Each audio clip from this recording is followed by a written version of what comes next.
మనం పించ్ వేసేయాలి అంటే కనుక ఈ పించ్ ప్లేయర్ని వాడతామండి. మామూలుగా ఏదన్నా ఒక పైపు అంటే ఒక పైపు ఏదైనా కానీ చివర అంటే మనకి దాన్ని పించ్ చేయాలనుకోండి. ఇప్పుడు ఈ పైపు ఉంది కదా, దీన్ని నేను డమ్మీ చేసేయాలి అనుకున్నాను అనుకోండి, ఈ ప్లేయర్తో దీన్ని ఈ చివర డమ్మీ చేసేసేయచ్చు అనమాట. దీన్ని ఈ చివర ఇలా ఇలా చేస్తే మనకి ఏమవుద్ది, చక్కగా చూసారా క్లోజ్ అయిపోయింది కదా ఇది. ఈ చివర నేను బ్రేజింగ్ చేసేసుకుంటా, పైపు నలగదనమాట. అంటే ఇక్కడ గ్యాస్ నలగకుండా చక్కగా ఈ చివర మూసేసి మధ్యలో పించేస్తుంది అనమాట. చూసారా, ఈ చివర ఆ చివర పైపు నలిగిపోవడం పగిలిపోవడం జరగకుండా ఏంటి చక్క నీట్గా పించ్ అనేది చేస్తుంది. మనం చివర కొద్దిగా బ్రేజింగ్ చేసేసుకుంటే ఇక గ్యాస్ ఉండగానే చేయొచ్చు అనమాట. గ్యాస్ ఆల్రెడీ మనం ఎక్కిచ్చేస్తాం కదా, చివర పిన్ వాల్ కట్ చేసి కంపెనీ వాడు చేస్తాడు, చూసే ఉంటారు, పిన్ వాల్ ఉంచడు కదా ఆడు, ఇలాగే చేసి అక్కడికి తీసేస్తాడు. ఇంకా ఆ పించ్ చేసేసి ఆడు ఆడు చూసే ఉంటారు మీరు, మామూలుగా పించ్ చేసి ఉంటాయి అప్పుడు ఇలాంటి ఇది ఇంతవరకు ఓపెన్ చేయని రెఫ్రిజిరేటర్ వాటిలో కంపెనీ వాడు డైరెక్ట్గా ఇలా పించేసి యువతల అంటే 2 పించులు కొడతాడు, ఇక్కడ ఓ పించ్ కొట్టి ఇక్కడ ఓ పించ్ కొట్టి ఇక్కడ చేసేస్తాడు. ఎందుకంటే గ్యాస్ ఇక్కడ నుంచి ఇటు రాకుండా ఇక్కడ సెకండ్ పించ్ కొట్టి అక్కడ బ్రేజింగ్ చేస్తాడు. అంతే, అయిపోద్ది నీట్గా. అంటే పిన్ వాల్ తీసేయాలి అనుకున్న ఎక్కడైనా అదే మీకు చెప్పేగా, ఫిల్టర్లో మనకి 2-వే ఫిల్టర్ వచ్చినప్పుడు డమ్మీ వేసి ఆ చివర మనం ఎప్పుడైనా కానీ కండెన్సర్ సైడ్ నుంచి మనకి వేపర్ అనేది వస్తుందా రావట్లేదా, ఒకవేళ క్యాపిలరీ బ్లాక్ అయిందా ఏదైందా అనేది 2-వే దగ్గర కట్ చేసేసి చూస్తాం కదా, అక్కడికి వచ్చిందంటే క్యాపిలరీలో బ్లాక్ అయిపోయింది అనుకుంటామని చెప్పాం. అప్పుడు మనం ఇలాంటి పించుదాంతో అవతల పించేసి అక్కడ మళ్ళీ బ్రేజింగ్ చేసి అయిపోద్ది అనమాట. ఇక ఆ ఫిల్టర్ మారం, యువతల క్యాపిలరీ సైడ్ తీసేసి మార్చి పడేస్తాం అనమాట. అలా లేకపోతే కొత్తది వేసినా అలా డబల్ వేసి ఉన్నప్పుడు మనకు అదొక కన్వీనియంట్ ప్లేస్ అనమాట. అంత తీయకుండా ఇలా పించ్ ప్లేయర్ని అలా వాడతారనమాట. మనం అర్థమైందా, అది మన ఇలా పించ్ ఎలా అయినా చేసేసుకోవచ్చు అనమాట. ఇలా చేస్తే చక్కగా మనకు పించ్ అయిపోద్ది. అది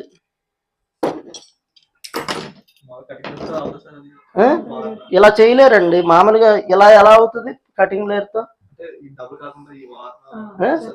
సరే, మీరు మీరు దేంతో చేస్తే దాంతో చేయండి, నాకు తెలిసింది చెప్పే కదా. మీరు కటింగ్ ప్లేయర్తో ప్రయత్నం చేసి చూడండి, అప్పుడు అది సక్సెస్ అన్సక్సెస్ మీకు తెలుసుద్ది. ఏమవుద్ది కటింగ్ ప్లేయర్తో చేస్తే ఏమవుద్దో చెప్పండి. ఆ చివర ఈ చివర ఎట్ట అవుతారు, గోడు క్రాక్ వస్తుంది కదా. ఇదేం చేద్ది, ఆ చివర ఈ చివర వదిలేస్తుంది చూసారా, చివర్లో నొక్కదు, అది మధ్యలో లాక్చేద్ది చూసారా. అది కటింగ్ ప్లేయర్తో చేస్తారా మీరు? 1,00,000 రూపాయలు ఇస్తా, పోనీ కోటి, 100 కోట్లు, 1000 కోట్లు, 1,00,000 కోట్లు అంత నా దగ్గర లేవనుకోండి, మీరు అసలు ఎప్పటికీ చేయలేరు కాబట్టి ఇస్తానంటున్నది. అది ఇంపాసిబుల్ కాబట్టి. అది 400-500 ఉంటుంది. 5-6 వేలతో అవ్వండి, 10,000 అవుతాయండి. 10,000 లేనిదే అవ్వదు. అది ఇది కావాలి కదా, ఇదే ఉంది కదా, 2,400 ఎంత, 2,400, 2,500 ఉంది.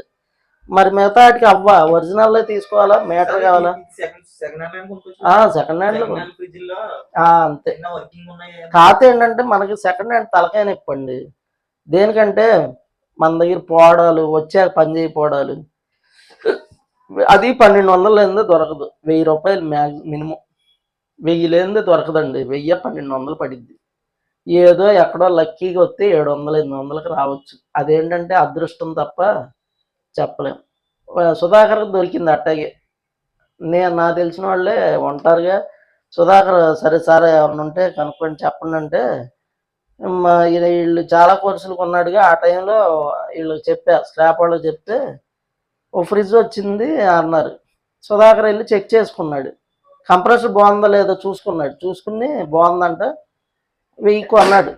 1000 కొనేసి ఆ డొక్కంతా అదే చెప్పాగా, ఆయన సుబ్బారావు వాళ్ళ బండి ఆయన్నే పంపించి వేయించుకొచ్చి వాళ్ళ గ్యారేజ్ దగ్గర పెట్టించి, ఇక ఆ కంప్రెసరు చాంబరు ఇవన్నీ పీకిపోయాడంట ఒక సంచిలో వేసుకుని. ఆ సుధాకర్ని ఇది ఏదో ఒకటి చేసుకుని నాకు ఎందుకు ఇది అని వెళ్ళిపోయాడంట. ఆ లోపల థర్మోస్టాట్ అన్ని పీకేసుకుని అడ్డొక్క ఆడ బారేసి వెళ్ళిపోయాడు. వెళ్ళి దాన్ని తయారు చేసుకున్నాడు స్టార్టింగ్. మీకు చెప్తాలండి అసలు అవన్నీ ఎట్టా ఏంటనేది చెప్తే కానీ దాని గురించి వదిలేయండి. ఇది కంపెనీ వాడు ఇది ఊరికే తయారు చేయలే, మనం లేనిపోయిన కటింగ్ బ్లేడ్లు లేకపోతే ఇంకోట ఏంటి ఇలాంటివన్నీ చేయకూడదండి. దాని పైన చేతనం అనేగా, లేకపోతే కటింగ్ బ్లేడ్ ఇది మన క్యాప్లరీ చూపు కట్టరే అని ఎందుకు పెట్టారు? దీని పని చేస్తుంది. ఇప్పుడు ముందు చూసా బోర్ పడతల్లా, కట్ చేస్తే పడుతుందా లేదా? అసలు దీంతో కట్ చేస్తే మీరు కళ్ళు మూసుకుని వేసుకోవచ్చు క్యాప్లరీ. లేదు నేను కట్టర్తో కట్ చేస్తాను, అట్టా కట్ చేస్తానంటే చెయ్యొచ్చు, అవుద్ది, వర్క్ అవ్వదని కాదు. ఎంత అవుద్ది? కంప్లీట్ బోర్ ఓపెన్ అవ్వదు, ఒక 40-50% మూసుకుని ఉంటుంది. చోక్ అయిపోయిందంటే నువ్వు ఎక్కడ ఫెయిల్ అయిపోతావు? ఇలాంటి తప్పులు చేస్తావు నువ్వు. కటింగ్ బ్లేడ్తో నొక్కడం, క్యాపులరీ కట్టర్ లేకుండా నోస్ ప్లేయర్తో. మీకు మీకు మీరేమనుకుంటారంటే నేను వేసేయగలను, కటింగ్ బ్లేడ్ చాలబ్బా. నాకు ఇలా చెప్పిన వాళ్ళు ఎంతోమంది. సార్ 15 ఏళ్ళ నుంచి వందల రిఫ్రిజరేటర్లు కటింగ్ బ్లేడ్తోనే కట్ చేసే క్యాపులరీ అని. ఆ 100 రిఫ్రిజరేటర్లో అందరూ కూడా వీడిని సన్నాసి అని ఎంతమంది అనుకున్నారో ఆడికి తెలియదు, అది ఆడికే తెలియదు. బోల్డ్ అంతమంది 2 రోజులు అయింది చేసి మళ్ళీ పోయింది.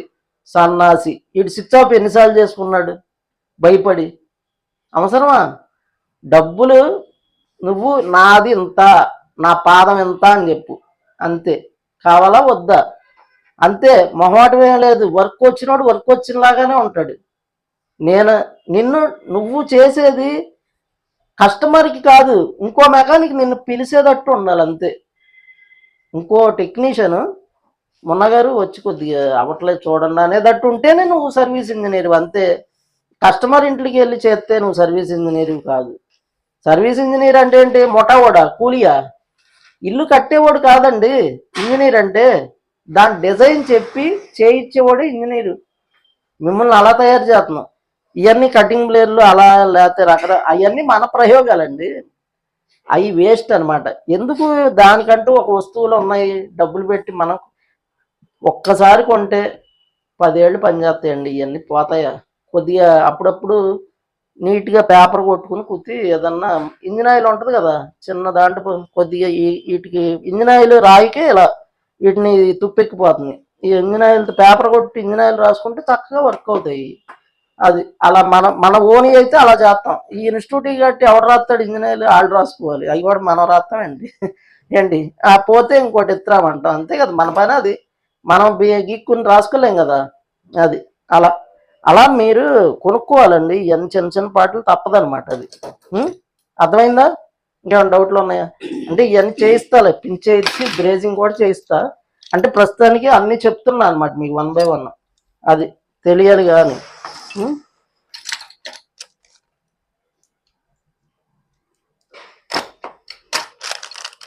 ఇంకేమున్నాయి? గ్యాస్ పంప్ అయిపోయింది, ఇవన్నీ చెప్పే కదా. రిఫ్రిజరేటర్ తెలిసిందే కదండి. ఇవ్వండి 134 ఫుల్ క్యాన్లు.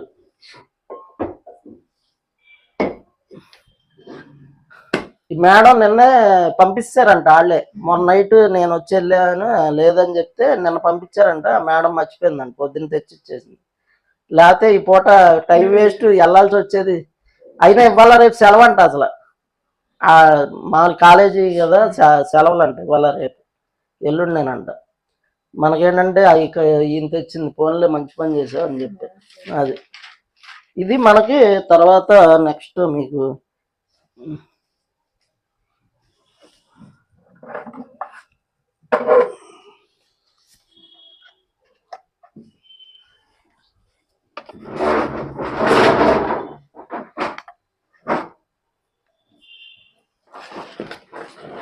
మనం ఎప్పుడైనా సరే వెయిట్ మెషిన్తో గ్యాస్ ఛార్జింగ్ చేస్తే చాలా మంచిదండి. మనం చెయ్యము కానీ వెయిట్ మెషిన్తో చెయ్యాలి అసలు. ఎప్పుడు కూడా వెయిట్తో గ్యాస్ ఛార్జింగ్ చేస్తే చాలా బెస్ట్. మీకేంటంటే వేస్టేజ్ అవ్వదు అనమాట. వెయిట్ మెషిన్తో చేస్తే వేస్టేజ్ అవ్వదు. తెలుసుద్ది. అంటే మనం 2, 3 రకాలుగా చేయాలి ఎప్పుడైనా కానీ. మనం ఒకదాని మీద బేస్ అయ్యి చేయకూడదు అనమాట. దీంట్లో ఏంటంటే మొత్తం 5 ఉంటాయి, 5 పారామీటర్స్ అనేవి ఉంటాయి. ఆ 5 పారామీటర్స్ తో గ్యాస్ ఛార్జింగ్ చేయాలి. ఇప్పుడు నేనున్న గేజ్ వాడను, గేజ్ నో గేజ్, ఒక్క పైపు ఒక ఇది తీసుకుని వెళ్తా. వెయిట్ మిషన్ కాదు, అదొకటి ఒక పైపు చిన్న బ్యాగ్లో వేసుకుని వెళ్ళి గ్యాస్ ఛార్జింగ్ చేసి వచ్చేస్తా. ఏంటి గేజీ బోజీ అవసరం లేదు. ఎలా చేస్తాను అంటే నా చేత్తో పట్టుకుని చెప్తా, అది గ్యాస్ ఎంత ఉందో చెప్తా. నా ఊరికి చేత్తో పట్టుకుని దాంట్లో గ్యాస్ ఎంత ఉందో పర్ఫెక్ట్గా చెప్పేస్తా, పాయింట్లతో సహా చెప్తా. ఎలా అంటే ఎక్స్పీరియన్స్ అనమాట. అంటే చెప్పేగా 5 పారామీటర్స్ ఉంటాయి. నీ గేజ్ పాడైపోవచ్చు, నీ కిలోమీటర్ వర్క్ చేయకపోవచ్చు. ఏంటి అర్థమైందా? గేజ్ పాడైపోవచ్చు, నీ కిలోమీటర్ పని చేయకపోవచ్చు. ఈ రెండు ఒకేసారి జరగవచ్చు. వెయిట్ మిషన్ పాడైపోవచ్చు, 3 ఒకేసారి జరగచ్చు. మిగతా 2 పారామీటర్స్తో మనం గ్యాస్ ఛార్జింగ్ చేసి వచ్చేస్తాం. నా వెయిట్ మిషన్ పోయిందని ఆపం, కిలోమీటర్ పోయిందని ఆపం, గేజ్ పోయిందని ఆపం. మిగతా ఇంకో 2 పారామీటర్స్ ఉంటాయి, అవి చెప్తా ప్రాక్టికల్ చేసేటప్పుడు మీకు. ఆ 2 కూడా చెప్తా. అప్పుడు మీరు కూడా కొన్నాళ్ళకి అవుతారు. అది అంత తేలిగ్గా ఈజీ కాదు. కొన్నాళ్ళకి అప్పుడు మీరు కూడా చేత్తోనే గ్యాస్ ఛార్జింగ్ చేసే స్టేజ్కి వచ్చేస్తారు. అది అలా ఎక్స్పీరియన్స్ అనమాట. అది తెలియాలన్నమాట. ఏదో ఊరికే నేర్చుకోవడం ఏమన్నా, అందరూ నేర్చుకుంటారు. ఏదో గ్యాస్ ఛార్జింగ్ చెప్పేగా, ఉదయం వస్తే సాయంత్రానికి మొత్తం చెప్పేసి పంపించేస్తా. గ్యాస్ ఛార్జింగ్ అన్నీ చేసుకుంటారు. ఇవన్నీ తెలియవు అనమాట. ఇక అంతా కూడా ఫాస్ట్ ఫార్వర్డ్. ఇప్పుడు 2 రోజులది ఈయనకి 2 గంటల్లో చెప్పేలా, అసలు ఇంకా గంటలోనే చెప్పేసేవాడిని. సర్లే ఇంకా మనవాడు ఇంక కొద్దిగా ఎక్కిస్తా కానీ అట్ట చెప్పాం. అది ఇలా వెయిట్ మిషన్తో చేసుకోవాలి. కాకపోతే ఇలాంటి వెయిట్ మిషన్ కాదండి మనకి, మనం ఇది ఇలాంటి దాంతో చేసుకోవాలన్నమాట. అది మనం ఏంటంటే ఇలాంటి దాంతో మనం గ్యాస్ ఛార్జింగ్ చేసుకోవాలన్నమాట. మనం దీంతో చేసుకుంటే ఫ్రీగా ఉంటుంది. నెట్ ఉంటుంది మామూలుగా. ఆ నెట్ ఒకటి తీసుకుని ఆ నెట్లో ఇది పెడతాం అనమాట. ఇలా నెట్లో పెట్టేస్తాం. నెట్ ఉంటుంది వల, అది లేదు. వల కాకుండా ఏంటంటే మనకి ఈ చిన్న క్లిప్పులు లాంటివి ఉంటాయి, గోడకి గమ్ క్లిప్పులు ఉంటాయి కదండి. ఆ క్లిప్పు దీని వెనకాల వేసేస్తే ఈ రింగ్కి అలాడ తీసేయచ్చు. అది ఎంత 10 రూపాయలే ఎంత ఉంటుంది, 10, 15.